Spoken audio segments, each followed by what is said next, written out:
that is a pile of foliage. In today's video, we're going to talk about what went into planting up our fall container combinations.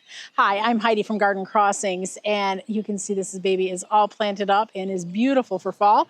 So we're going to take you through the steps of what we did, what we planted, and giving you hopefully some inspiration if you're looking to create your own fall containers.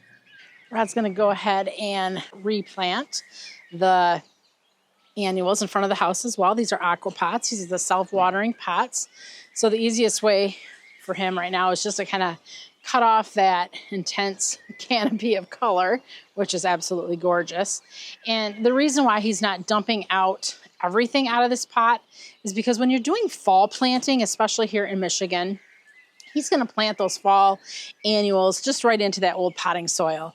So basically for us here in the fall, the plants aren't going to put on a lot of root growth really. They just need to kind of be watered to keep them looking good until we get our first frost.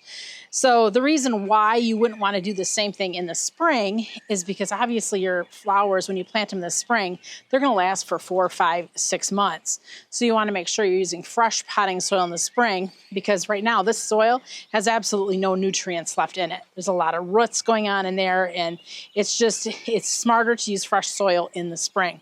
But as I mentioned, in the fall, you can go ahead and just plant right into there, especially if your annuals are only going to live for 6 weeks or so until your first hard frost. So he's just removing some of that root out of there. That way it'll be a little easier for him to plant into.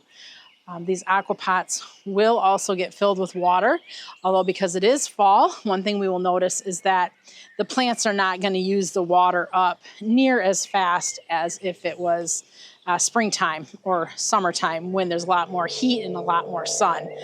So we will fill them up, but definitely it's not something he's going to have to check every few days to make for sure that there's enough water in that pot. So there is the before and the after of cleaning it out. So this here's our AquaPot of the 2026 Proven Winter Annuals, and they really have done very well this year. Obviously, you can see there are 2 that really outperformed the rest, and part of the reason is because, I mean, we planted all the new plants in here, and we knew that they all have various different vigors. They grow at different rates, but the ones that held on and did good were the sweet potato vine, and it looks so pretty. I love the 2 colors there. Also, the Mini Vista Pink Cloud did really well. And the James Britannia, that too. I mean, I was surprised at how much color the James Britannia had in this container. I thought for sure that was one that would have gotten covered up by all the other plants. There was a lot of great plants in here, and it really depended on where we were at in the season. So in the beginning of the summer, everything looked really good. They were all holding their own and playing nicely together. But as the summer went on, the ones with a more vigorous habit definitely took over. That is one thing, though, that I like when planting containers. I like to plant them knowing that they're going to have a different look at different times of the summer. So we full well knew what we were getting into when we planted all of those various plants together. So Rod is removing all of the foliage. Look at that. Wow, that is a pile of foliage. And we're going to bring that back to the compost bin at the greenhouse. He's going to go ahead and cut up the palm tree a little bit to get some of those low-hanging branches up and out of the way.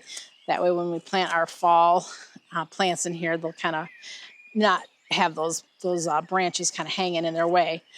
Also, too, with the soil, he's going to remove any of the rootiness in there. That way there's it's not hard to plant into. But like the other planter, as I mentioned, this time of year in the fall, we're not going to be replacing all of that potting soil because, again, the plants aren't going to be in it for very long. They really don't do root growth for us here in West Michigan this time of year. It's just more for the tops and for the show of color that they'll have for the next 6 or so weeks.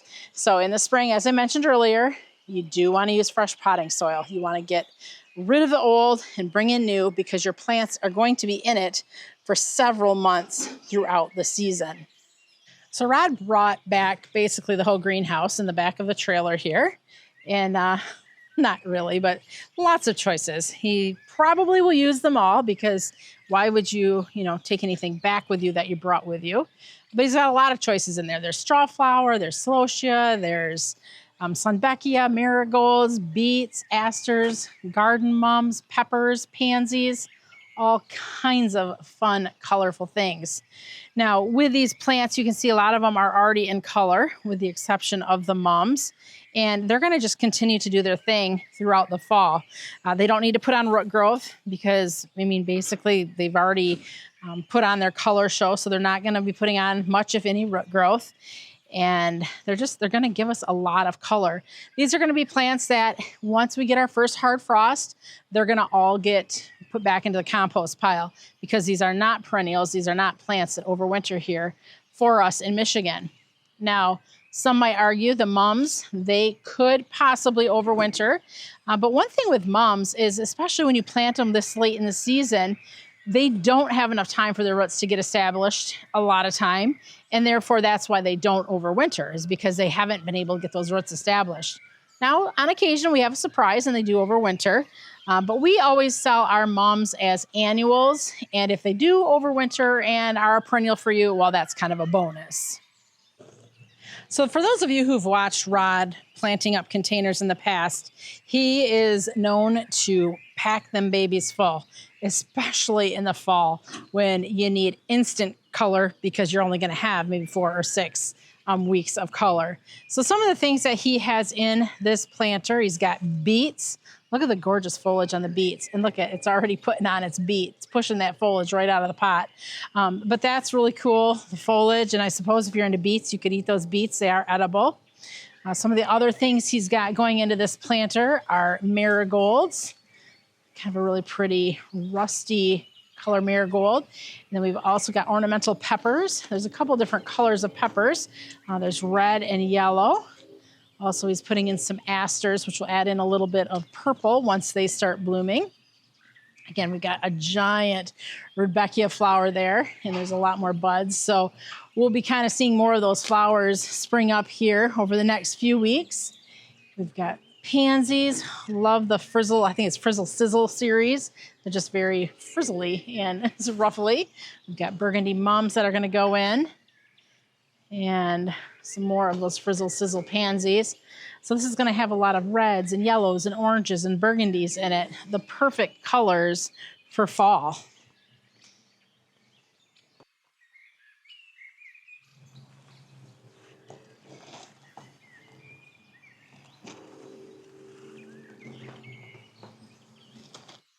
One other thing I forgot to mention, it's right up front center here, is the flowering kale, which is a nice foliage evergreen plant. And those a lot of times here in Michigan, they'll continue to go through the winter and look pretty good. Sometimes even in the spring, if they're planted, we could keep them in if we wanted to, but usually we'll rip them out because they're not looking that great.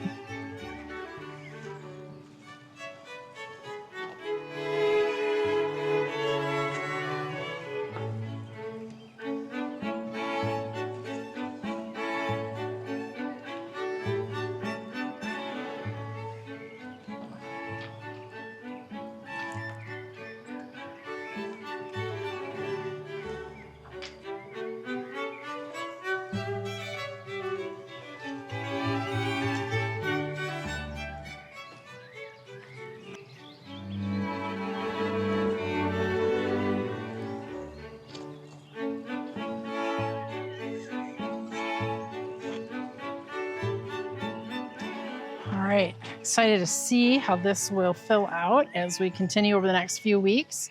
Lots of color. Love the colors of fall. Now, I mean, I'm a summer girl, but fall has some pretty cool colors as well. The last planters he's doing are the 2 that are going to flank either side of our door. And for this, he's got some of the similar plants, but he's also incorporated in a few different. So he has the red straw flower that he's tucked in the back. I just love straw flower. It's a great deer-resistant plant. They don't like the texture of that straw type feeling flower in their mouth. Got the Rudbeckia there in the back. Some garden mums. What color mums are those, Rod? This is plumberry purple. Okay, so this is going to be a purple. I think I did purple, yellow, and white. Purple, yellow, and white. So that will look good together. Then we've got the Frizzle Sizzle purple. They're probably called blue, but pansies. Look at those. I love the texture on those. So basically it's kind of alternated there in the front with a mum, a pansy, and then a flowering kale. That'll look good, and some more of the pansies. So he's removing all of those out. They were just sitting in there just to kind of, for our mapping of where they're going to go. This is a gallon-sized pot, so he's got to dig away some of that soil to get this grass buried in there. Now, this is millet grass, or millet. Maybe it's not even grass at all. Maybe it's just called millet. But it may send up some spikes. If not, that's okay. The foliage itself is cool and adds a little bit of that thriller component to the combination. And it's also going to add that kind of sway in the breeze feel, which I love to have when we're putting designs together. So one thing you'll notice, again, this one is also packed tight. He is not leaving a space of dirt behind. And if things are getting tight, he'll kind of just squish them in there together. And they will just continue to do great until that first hard frost.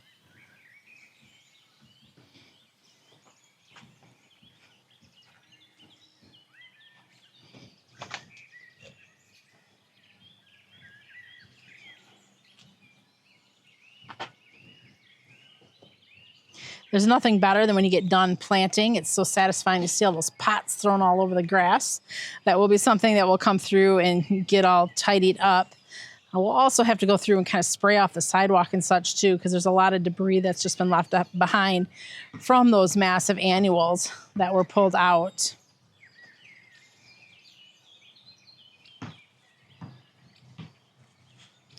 All right, the last mum is being placed, tucked in there nicely, and this will be something that we will also update you on as the fall continues to go and as these flowers start to color up. We'll want to make sure to show you what they look like once they are in their full color and in full bloom. But so far, this is a great start to our fall transformation. So you may be wondering about the hanging baskets. So Rod and I were just discussing that they are still too pretty. We are not going to be taking those out yet. So we're going to wait for it to get a little bit colder and for them to get a little bit uglier before we rip them out. But for now, we're going to leave them in place because they are just too beautiful to remove. So we'll be spending some time here cleaning up from our gorgeous fall projects.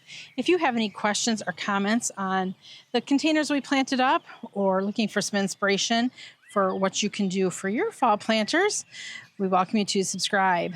Thanks for watching. I'm Heidi from Garden Crossings.